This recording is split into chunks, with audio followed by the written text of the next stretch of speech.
നമസ്കാരം. ശ്രീമദ് ഭാഗവതം മൂലം പ്രഭാഷണം ഭാഗം 188. ഓം ഗം ഗണപതയേ നമഃ. ഓം സം സരസ്വതേ സ്വാഹ. ഓം ശ്രീ ഗുരുഭ്യോ നമഃ. ഓം ശ്രീ രംഗനാഥ ശർമ്മണേ നമഃ. നാരായണ നാരായണ നാരായണ നാരായണ നാരായണ നാരായണ നാരായണ നാരായണ നാരായണ നാരായണ നാരായണ. ഓം ശ്രീകൃഷ്ണാർപ്പണമസ്തു. ഓം ശ്രീകൃഷ്ണായ പരബ്രഹ്മണേ നമഃ. ഓം ശ്രീകൃഷ്ണായ പരമാത്മനേ നമഃ. ഹരേ രാമ രാമ രാമ ഹരേ ഹരേ. ഹരേ കൃഷ്ണ കൃഷ്ണ കൃഷ്ണ ഹരേ ഹരേ. ഓം ശ്രീ രുക്മിണീ സത്യഭാമ സമേത ശ്രീ ഗോപാലകൃഷ്ണസ്വാമിനേ നമാം. ഇന്ന് ദ്വിതീയ സ്കന്ധത്തിൽ 10-ാം അധ്യായത്തിൽ 11-ാമത്തെ ശ്ലോകമാണ് പറയേണ്ടത്. താസ്വാവാൽസീത് സ്വസൃഷ്ടാസു സഹസ്രപരിവത്സരാൻ തേന നാരായണോ നാമ യഥാവ പുരുഷോത്ഭവ. താസ്വാൽസീത് സ്വസൃഷ്ടാസു സഹസ്രപരിവത്സരാൻ തേന നാരായണോ നാമ യഥാവ പുരുഷോദ്ഭവ. അവിടെ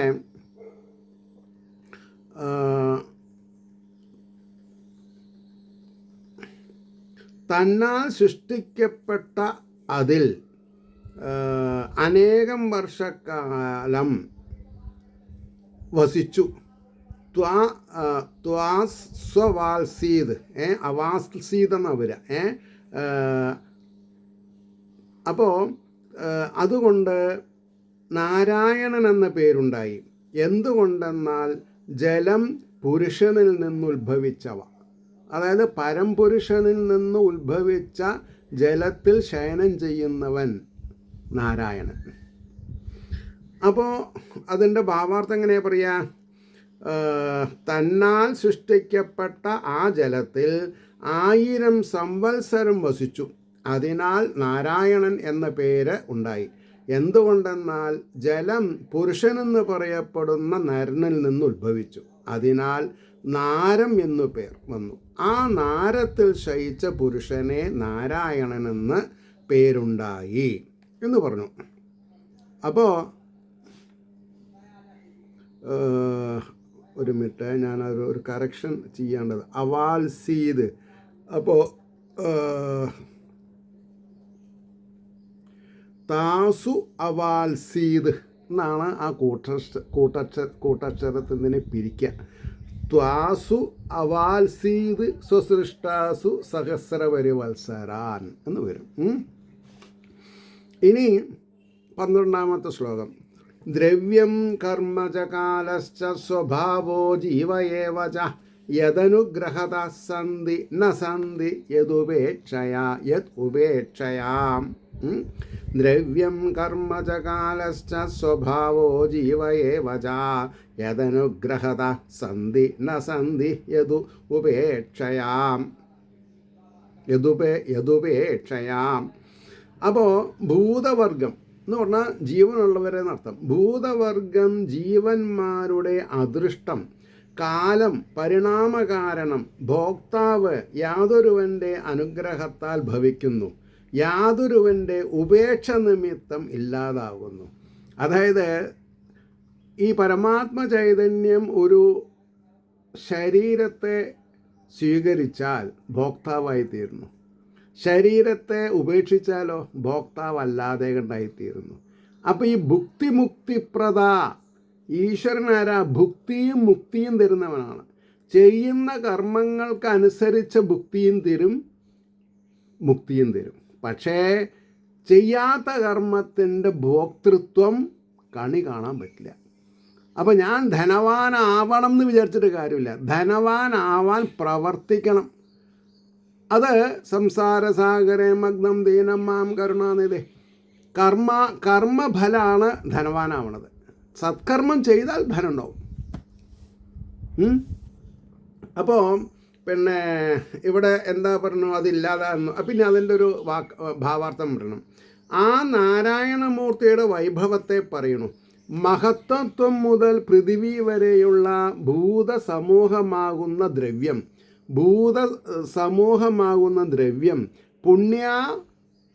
പുണ്യപാപരൂപമായ, അതാണ് ഞാൻ കർത്തൃത്വം കർമ്മം കൊണ്ടുണ്ടാവണതാണെന്ന് പറയാൻ കാരണം. പുണ്യപാപരൂപമായ കർമ്മങ്ങൾ, ഗുണങ്ങളുടെ വിഷമാവസ്ഥയ്ക്ക് കാരണമായ കാലം, പരിണാമത്തിന് കാരണമായ സ്വഭാവം, സുഖദുഃഖങ്ങളെ അനുഭവിപ്പാനുള്ള ജീവൻ മുതലായ സകലവും യാതൊരുവൻ്റെ അനുഗ്രഹത്താൽ അവരവരുടെ കാര്യങ്ങളെ നിർവഹിപ്പാൻ ശക്തിയുള്ളവയായിട്ട് ഭവിക്കുന്നു. യാതൊരുവൻ്റെ ഉപേക്ഷയാൽ കാര്യനിർവഹണത്തിന് ശക്തങ്ങളല്ലാതെയും ഇന്നത് ചെയ്യണമെന്നുണ്ട്, പക്ഷെ സാധിക്കില്ല. കാരണം എന്താ? His blessing is needed. അദ്ദേഹത്തിൻ്റെ അനുജ്ഞ ഇല്ലാണ്ട് ഒരു കാര്യം നടക്കില്ല. അതിനാണ് സത്കർമ്മ നിരതന്മാരായാൽ എല്ലാം വേണ്ട പോലെ വരും, ഇല്ലെങ്കിൽ വരില്ല. ആരായാലും ശരി ഭവിക്കുന്നു എന്ന് പറഞ്ഞു. ഇനി 13ാമത്തെ ശ്ലോകം. ഏകോ നാനാത്വം അന്നിശ്ചൻ യോഗതൽപാത് സമുദ്ധിത വീര്യം ഹിരൺമയോ ദേവോ മായയാ വിസൃജത്രിധാ. വിസൃജത്രിധാ 3 തരത്തിലെന്നർത്ഥം. വിസർജത് അത് അങ്ങനെയല്ല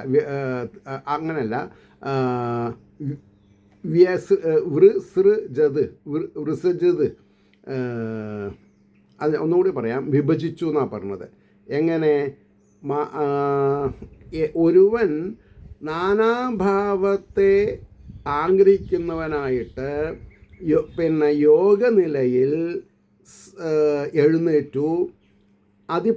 അതിപ്രകാശസ്വരൂപനായ ദേവൻ വീര്യത്തെ അതെ 3ആയിട്ട് ത്രിത ശരിയാണ്.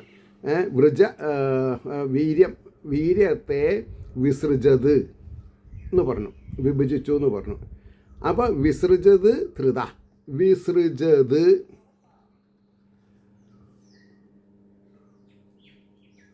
ത്രിധ എന്നായി. അപ്പോൾ പറഞ്ഞു ഏകനായ ആ ദേവൻ പലവിധമായി ഭവിക്കണമെന്നുള്ള. ഞാൻ പലതായി തീരട്ടെ എന്ന് പറയുമ്പോൾ ഞാൻ മകനാണ് ആദ്യമായത്, പിന്നെ ഞാൻ ജ്യേഷ്ഠനായി അല്ലെങ്കിൽ അനിയനായിട്ടുണ്ടാവണം. അത് കഴിഞ്ഞിട്ടുണ്ടെങ്കിൽ ഞാൻ ഒരു ഭർത്താവായി, പിന്നെ എനിക്ക് കുട്ടി ഉണ്ടായപ്പോൾ ഞാൻ അച്ഛനായി. ഇങ്ങനെ ഒരേ ജീവൻ പല രൂപമാവട്ടെ എന്ന് വിചാരിച്ചു. അല്ല വേണ്ടാന്നുണ്ടെങ്കിലോ എന്താ? കല്യാണം കഴിക്കേണ്ട, കുട്ടികളുണ്ടാവില്ല, അച്ഛനും വേണ്ട, ഏട്ടനും വേണ്ട, ഭാര്യയും വേണ്ട, ഭർത്താവും വേണ്ട, അങ്ങനെ പോവുകയും ചെയ്യും.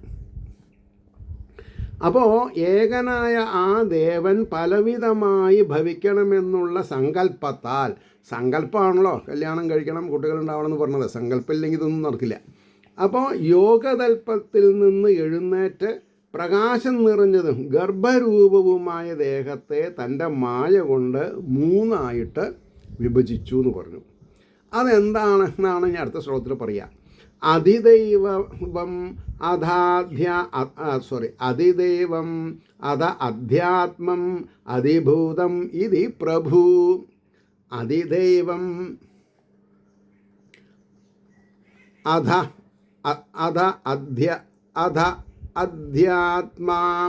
അധ്യാത്മം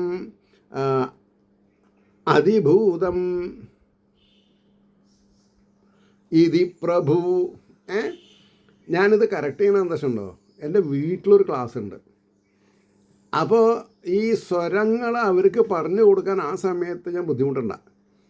ഞാൻ തന്നെ അത് മനസ്സിലാക്കിയാൽ അതിനനുസരിച്ച് എനിക്ക് പറഞ്ഞു കൊടുക്കാൻ പറ്റും. എൻ്റെ നിയോഗം എന്താ? എൻ്റെ 24 മണിക്കൂർ ഭഗവത് സേവയിൽ എങ്ങനെ നിർത്താം?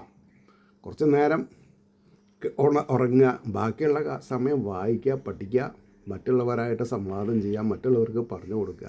അവരാനന്ദിക്കുമ്പോൾ നമുക്കും ആനന്ദം, അല്ലെങ്കിൽ ഞാൻ ആനന്ദിച്ചത് അവർക്ക് ആനന്ദിക്കുമാറാകട്ടെ എന്നുള്ള ഒരു താല്പര്യമുണ്ട് അതിൽ. അപ്പോൾ അതിദേവം ആധ്യാത്മം അതിഭൂതം ഇതി പ്രഭു അധേകം പൗരുഷം വീര്യം ത്രിധാ അഭിദ്യത തത് ശൃണു. അപ്പോൾ ദൈവം പ്രധാനമായത്, അതിദൈവം എന്ന് പറഞ്ഞാൽ ദൈവം പ്രധാനമായത്, ആത്മാവിന് പ്രാധാന്യമുള്ളത്, ഭൂതങ്ങൾക്ക് പ്രാധാന്യമുള്ളത്, ഇങ്ങനെ 3 എണ്ണമാണ്. ഇങ്ങനെ പ്രഭു സർവത്തിനും സമർത്ഥനായവൻ. അതം ഏകം പൗരുഷം വീര്യം, അനന്തരം ഏകമായ പൗരുഷമെന്ന വീര്യത്തെ 3 പിരിച്ചു. ആ 3 വിധത്തെ വിവരിക്കുന്നു. പ്രഭുവായ ഈശ്വരൻ, അതിദൈവം, അധ്യാത്മം, അതിഭൂതം എന്ന് 3 പിരിഞ്ഞ ശേഷം പുരുഷനെ സംബന്ധിച്ചതായ ക്രിയാശക്തി രൂപമായ ഒരു വീര്യം 3 പിരിഞ്ഞു. അതിൻ്റെ വിവരം കേൾക്കുക. 15 അന്തഃശരീര ആകാശാത്, അകത്ത് ഒരാകാശമുണ്ട് അല്ലേ? അന്തഃശരീര ആകാശാത് പുരുഷസ്യ വിജേഷ്ഠതാം ഓജ സഹോബലം ജജ്ഞേ തത പ്രാണോ മഹാനസു. അതുകൊണ്ടാണ് പ്രാണൻ ഉണ്ടാവുന്നത്. ഉള്ളിൽ ഒരു ആകാശം ഇല്ലെങ്കിൽ വായു അങ്ങോട്ട് പോവില്ല, വായു പുറത്തേക്കും വരില്ല. അന്തഃശരീര ആകാശാത് പുരുഷസ്യ വിജേഷ്ഠത ഓജ സഹോബലം ജജ്ഞേ തത പ്രാണോ മഹാൻ അസു. മഹാനസു അല്ല, മഹാൻ അസു, ജീവൻ എന്നർത്ഥം. അസുപാനം ചെയ്തു കേട്ടോ. അപ്പോൾ വ്യാപരിക്കുന്ന പുരുഷൻ്റെ ശരീരാന്തർഭാഗത്തിൽ ആകാശത്തിൽ നിന്ന് ഓന്ന് എഴുതി വെക്കണം അവിടെ. ആകാശത്തിൽ നിന്ന് ഇന്ദ്രിയ ശക്തിയും, ഓജസ് എന്ന് പറഞ്ഞാൽ ഇന്ദ്രിയങ്ങളെ പ്രവർത്തിക്കുന്ന ശക്തിക്കാണ് ഓജസ്. അതാണ് തേജസ്സായിട്ട് മാറുക. അപ്പോൾ മനഃശക്തിയും ദേഹശക്തിയും അനന്തരം മഹാനസു പ്രാണ, മഹാനും ചൈതന്യവത്വവുമായ പ്രാണന് ചൈതന്യമുണ്ട്.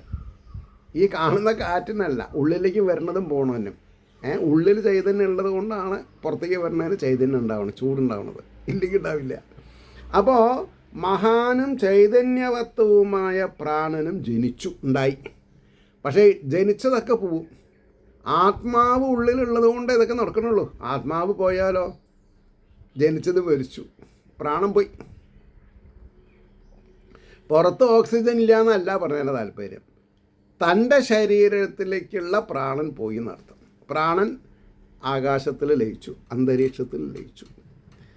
അപ്പോൾ പറയണു, അതിൻ്റെ ഭാവാർത്ഥം പറയണു, ക്രിയാശക്തി നിമിത്തം വിവിധമായി ചേഷ്ടിക്കുന്ന ശരീര അന്തർഭാഗം അല്ലേ, ഉള്ളിലുള്ള പരമേശ്വര ചൈതന്യം ഉള്ളത് കൊണ്ടാണ് പുറത്തുള്ള കൈയും കാലും കണ്ണും മൂക്കും വായും ചെവിയും പ്രവർത്തിക്കണത് എന്ന് മനസ്സിലാക്കിയാൽ കാര്യം മനസ്സിലായി. അല്ലാതെ കൊണ്ട് അമ്പലത്തിലെ ചൈതന്യമല്ല നമ്മുടെ ഉള്ളിൽ പ്രവർത്തിക്കുന്നത്.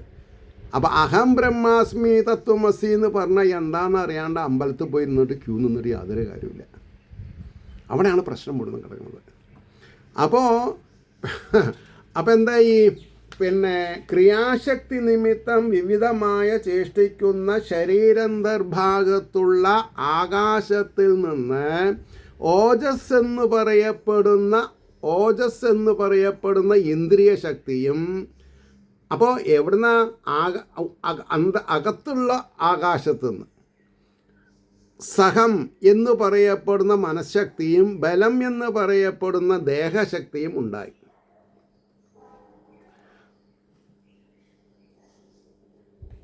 അനന്തരം ആ സൂക്ഷ്മരൂപത്തിൽ നിന്ന് പ്രാണനുണ്ടായി. ഏത്? ഈ ശരീരാന്തർഗതമായ ഓജസ്സിൻ്റെ സൂക്ഷ്മാവസ്ഥയായിട്ട് പ്രാണനുണ്ടായി. ആ പ്രാണൻ മുഖ്യമാകുന്നു. ജീവധാരമായതുകൊണ്ട് പ്രാണന് അസു, ജീവൻ എന്നുകൂടി പേര് കിട്ടി. പേജ് ഇവിടെ എഴുതി വെക്കണം. ആരെങ്കിലൊക്കെ സംവാദത്തിന് വരുമ്പോഴേ പേജ് 648 ജീവൻ എന്ന് പറഞ്ഞാൽ എന്താ? ഇനി 16-ാമത്തെ ശ്ലോകം. അനുപ്രാണന്തിയം പ്രാണാഹ പ്രാണന്തം സർവജന്തുഷു, എല്ലാ ജീവജാലങ്ങൾക്കും. അപാനം ഇവിടെ അപാനം അന്തം അപാനാദി, ഓഹോ മൈ ഗോഡ്, അപാനം അന്തം അപാനാന്തം അപാനാന്തം അപാനാന്തം അപാനന്തി, അപാനന്തം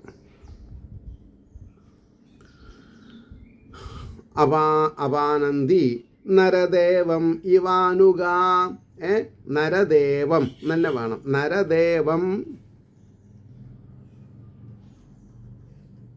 ഇവാനുഗാഹ. അപ്പോൾ പറയണു സകല പ്രാണികളിലും ഇന്ദ്രിയങ്ങൾ ചേഷ്ടിക്കുന്ന യാതൊന്നിനെ അനുസരിച്ച് ചേഷ്ടിക്കുന്നു. ഏതൊന്നിനെ? ഉള്ളിലുള്ള പരബ്രഹ്മസ്വരൂപമായിരിക്കുന്ന ബ്രഹ്മസ്വരൂപത്തിൻ്റെ സവിധത്തിലാണ് പ്രാണൻ ചലിക്കുന്നത്. അപ്പോൾ സകല പ്രാണികളിലും ഇന്ദ്രിയങ്ങൾ ചേഷ്ടിക്കുന്ന യാതൊന്നിനെ അനുസരിച്ച് ചേഷ്ടിക്കുന്നു. വ്യാപാരത്തെ വിട്ടിരിക്കുന്നവനെ അനുസരിച്ച് വ്യാപാരം വിടുന്നു. പ്രാണൻ ഉള്ളിലേക്കും പുറത്തേക്കും പോവില്ല. രാജാവിനെ ഭൃത്യന്മാരെന്ന പോലെ, ഇവിടെ ആരാ രാജാവ്? ബ്രഹ്മം രാജാവാണ്. അതാണ് എൻ്റെ നിങ്ങളുടെ ഉള്ളിലുള്ളത്.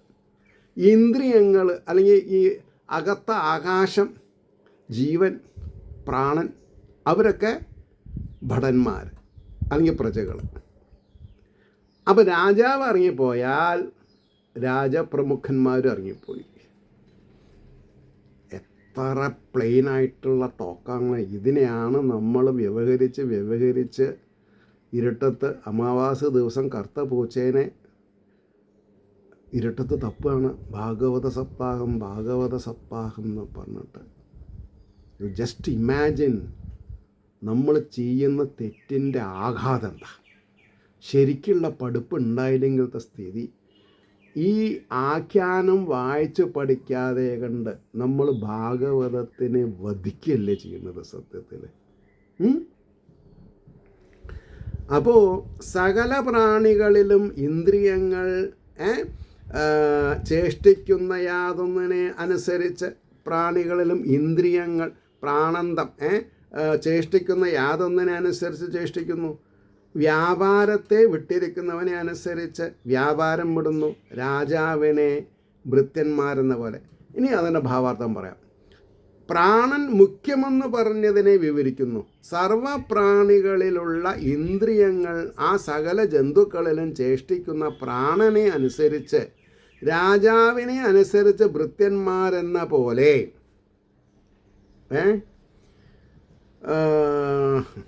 ഭൃത്യന്മാരെന്ന പോലെ ചേഷ്ടിക്കുന്നു. പ്രാണൻ്റെ ചേഷ്ടയില്ലെങ്കിൽ ഇന്ദ്രിയങ്ങളും ചേഷ്ടിക്കുന്നില്ല. അതുകൊണ്ട് മുഖ്യമായത് പ്രാണനാണെന്ന് പറഞ്ഞിരിക്കുന്നു. 17 ഇത് ഭക്തിഗ്രന്ഥമാണോ? അല്ല, ഇത് ശാസ്ത്രഗ്രന്ഥമാണ്. ശാസ്ത്രീയമായി ജീവിതത്തെ അപഗ്രന്ഥിച്ചിട്ടുള്ളതാണ്. ഇതിനെ അറിയാണ്ട് എങ്ങനെയാണ് നമ്മൾ നിലനിൽക്കുക? ഇപ്പോൾ ക്ഷേത്രങ്ങൾ മോടി പിടിപ്പിക്കണ്ടെന്ന് ഞാൻ പറഞ്ഞില്ല. ക്ഷേത്രങ്ങൾ മോടി പിടിപ്പിക്കണം. അതിനനുസരിച്ച് ധനവാന്മാർ ആഖ്യാന ഗ്രന്ഥങ്ങൾ വാങ്ങി ധനവാന്മാരല്ലാത്ത തൻ്റെ കൂടപ്പുറപ്പുകൾക്ക്, ഏത് ജാതിയിലത്തെ ആണെങ്കിലും ശരി, പഠിപ്പിക്കണം. പഠിപ്പിക്കുക. എന്തിനു വേണ്ടി? ശാന്തിയും സമാധാനവും ഉണ്ടാവാൻ വേണ്ടിയിട്ട്. 17ാമത്തെ ശ്ലോകം. പ്രാണേന ക്ഷിപതാ ക്ഷുത്രിട് അന്തരാ അന്തരാ ക്ഷുത്രിട് ക്ഷിപത പ്രാണേന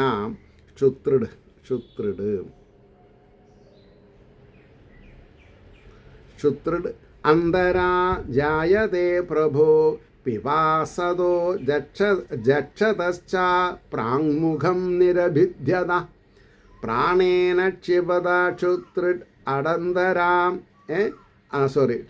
അന്തര ക്ഷുത്രിട് അന്തരാം ജായതേ പ്രഭോ പിപാസതോ ജക്ഷതശ്ച പ്രാങ്മുഖം നിരഭിദ്യതാം. പ്രഭുവിന് ശരീരമധ്യത്തിൽ, നമ്മുടെ ശരീരത്തിന് ഞഞ്ഞത്തെ നടത്താം, ശരീരമധ്യത്തിൽ അവിടെ അരയ്ക്കുന്ന മേപ്പെട്ട ശരീരം കാലിൻ്റെ ഇത് കൂട്ടിയിട്ടല്ല പറഞ്ഞത് കേട്ടോ.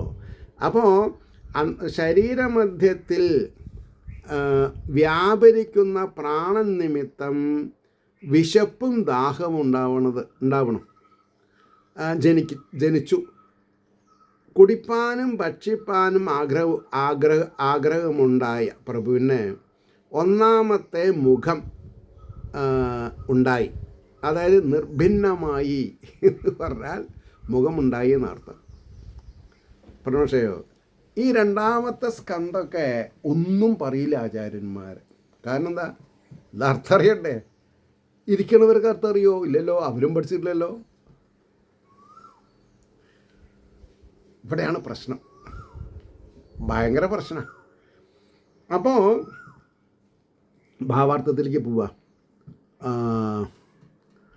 ശരീരമധ്യത്തിൽ പ്രാണൻ ചലിക്കുമ്പോൾ പ്രഭുവിന് വിശപ്പും ദാഹവും ഉണ്ടാകുന്നു. അതിനാൽ വെള്ളം കുടിക്കണം, ആഹാരം കഴിക്കണം എന്നുള്ള ഇച്ഛയുണ്ടായ ആ ദേവന് ആദ്യത്തെ മുഖമുണ്ടായി. അപ്പോൾ ദേവൻ എവിടെ ഇരിക്കുന്നത്? അവരവരുടെ ഉള്ളിൽ. നമ്മളാരാ? നായരും ഭട്ടരും SNDP ഒന്നുമല്ല, ബ്രാഹ്മണരൊന്നുമല്ല, അഹം ബ്രഹ്മാസ്മിയാണ്. ദേവന്മാരാണ് നമ്മൾ, ദേവതമാരാണ് നമ്മൾ. എന്തുകൊണ്ട് മനസ്സിലാക്കണില്ല?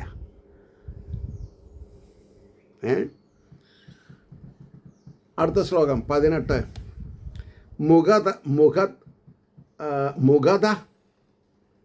മുഗത താലു നിർഭിന്നം ജിഹ്വാ തത്രോപജായത്തെ തതോ നാനാരസോ ജജ്ഞേ ജിഹ്വയാ യോ അധിഗമ്യത്തെ.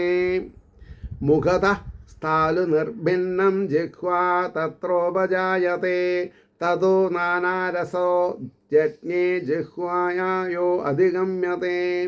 മുഖത്തിൽ നിന്ന് ഇന്ദ്രിയാധിഷ്ഠാന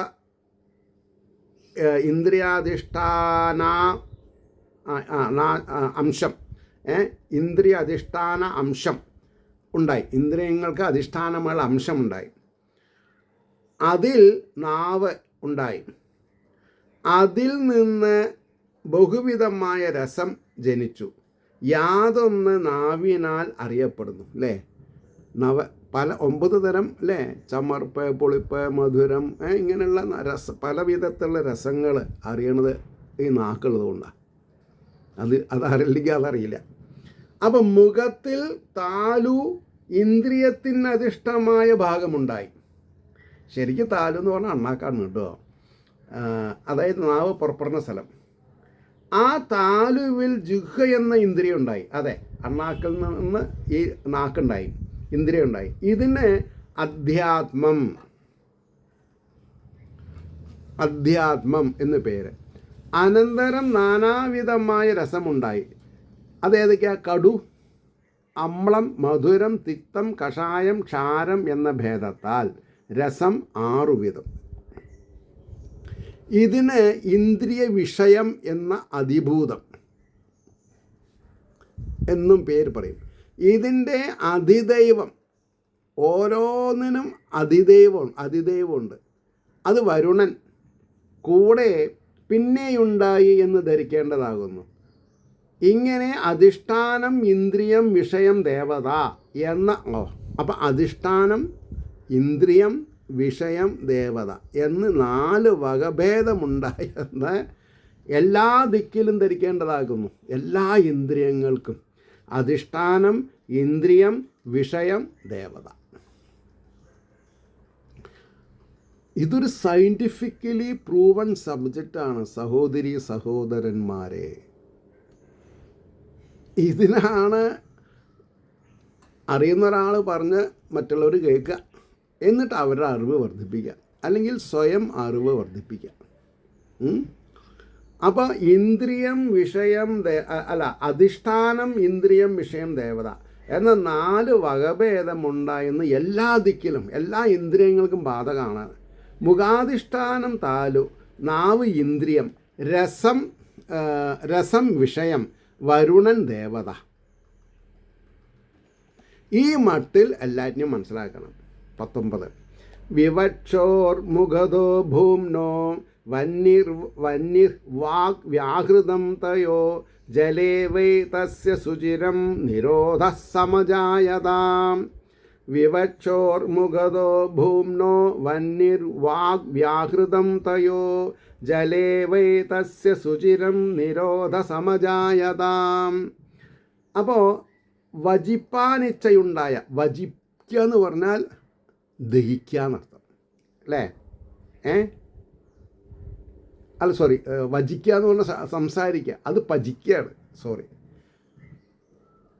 അപ്പോൾ വജിപ്പാൻ സംസാരിക്കുക എന്നർത്ഥം. ഭൂമാവിൻ്റെ മുഖത്തിൽ നിന്ന് അഗ്നിയും, അതാണ് തീപ്പൊരി പ്രസംഗം. വായ വരളുക എന്ന് പറയില്ലേ? അതെന്തുകൊണ്ടാണ്? വായയിലുള്ള ഇന്ദ്രിയം അഗ്നി ചൂടാവുമ്പോൾ അതിന് ജലം വേണം. അപ്പോൾ സംസാരം എന്ന് ഇവിടെ എഴുതി വയ്ക്കുക. അപ്പോൾ എനിക്ക് വേഗം മനസ്സിലാവും. കാരണം ഇനി മറ്റുള്ളവരുടെ മുമ്പിൽ തെറ്റണ്ട. സംസാരം, വാക്ക്. അപ്പോൾ ഭൂമാവിൻ്റെ മുഖത്തിൽ അഗ്നിയും വാക്കും, അവരിൽ നിന്ന് വ്യാഹൃതം ഭാഷണവും സംസാരവും ഉണ്ടായി.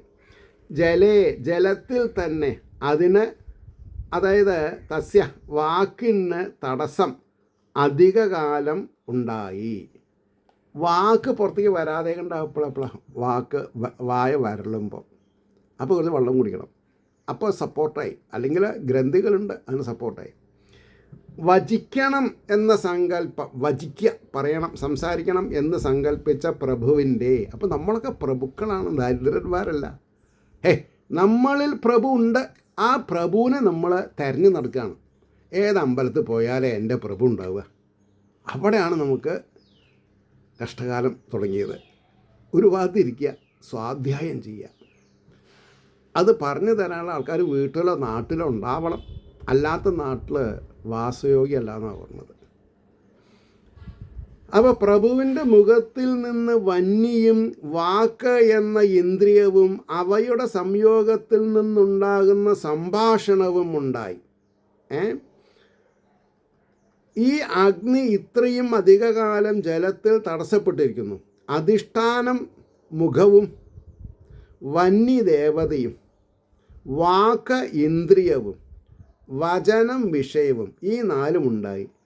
അപ്പോൾ ജലേ എന്നതിന് പകരം ഗളേ എന്ന് പറഞ്ഞാൽ ഖണ്ഡത്തിൽ, ഗളം ഖണ്ഡത്തിൽ എന്നുകൂടെ പാഠഭേദമുണ്ട്. അപ്പോൾ സാധാരണ ജീവശരീരത്തിൽ നിന്ന് സംഭാഷണ രൂപമായ വാക്ക് ഖണ്ഡത്തിൽ കുറേ കാലം തടസ്സപ്പെട്ടു നിൽക്കുന്നതിനാൽ ഉച്ചാരണം കാലക്രമത്തിലേ ഉണ്ടാകുകയുള്ളൂ എന്ന് സാർ അല്ലേ? കുട്ടികൾ ജനിച്ചു, ഉച്ചാരണം സ്പഷ്ടമാവാൻ ഒരു 2-3 കൊല്ലം എടുക്കും ഇല്ലേ? ആദ്യം അമ്മ അച്ഛൻ എന്നൊക്കെ അങ്ങനെ പറഞ്ഞ് തന്തയ്ക്ക് വിളിക്കും, തളയ്ക്ക് വിളിക്കും. അത്രത്തോളം അത് നിയന്ത്രിക്കാൻ സാധിക്കാതെ കൊണ്ട് വരുമ്പോൾ ഈ പ്രശ്നങ്ങളൊക്കെ ഉണ്ടാവുന്നത്. ഇപ്പോൾ ഇതിൻ്റെ വൈചിത്ര്യം എത്ര ആൾക്ക് മനസ്സിലാവുന്നുണ്ടെന്ന് എനിക്കറിയില്ല. ഒരു ഹായ് പറയൂ. നിങ്ങളെ പേരും സ്ഥലവും പറഞ്ഞിട്ട് ഒരു ഹായ് പറഞ്ഞാൽ എനിക്ക് മനസ്സിലാവും ഇന്ന സ്ഥലത്ത് ഇന്നൊരാൾ ഇത് മനസ്സിലാക്കിയിട്ടുണ്ട്. 20ാമത്തെ ശ്ലോകം പറഞ്ഞിട്ട് നിർത്താം. നാസികേ നിരഭിദ്യേതാം ധോതുയതി നഭസ്വധി തത്ര വായുർഗന്ധവഹോ ഘ്രാണോ നസി ജിഗൃക്ഷതാം. നാസികേ നിരഭിദ്യേതാം ധൂധൂയതി നഭസ്വതി തത്ര വായുർഗന്ധവഹോ ഘ്രാണോ നസി ജിഗൃക്ഷതാം. അപ്പോൾ പറയണു, ഘ്രാണിപ്പാൻ ആഗ്രഹിച്ച പുരുഷൻ ആത്മാവിന് ഒന്ന് വാസനിച്ചാൽ തർക്കമില്ല തോന്നി. എവിടെ? മുതലാളിക്കൊന്നുമല്ല, എല്ലാവർക്കും. മുതലാളി തൊഴിലാളി വ്യത്യാസമൊന്നുമില്ല, സ്ത്രീ പുരുഷ വ്യത്യാസമൊന്നുമില്ല, ബ്രാഹ്മണ ക്ഷത്ര വൈശ്യ ശൂദ്ര എന്നുള്ള വ്യത്യാസമില്ല, സ്ത്രീ പുരുഷ വ്യത്യാസമില്ല. എല്ലാവരിലും പ്രഭു ഉണ്ട് എന്നാ, അതെങ്കിലും ഒന്ന് സമ്മതിച്ചൂടെ? അപ്പോൾ ഘ്രാണിപ്പാൻ ആഗ്രഹിച്ച പുരുഷൻ്റെ പ്രാണവായു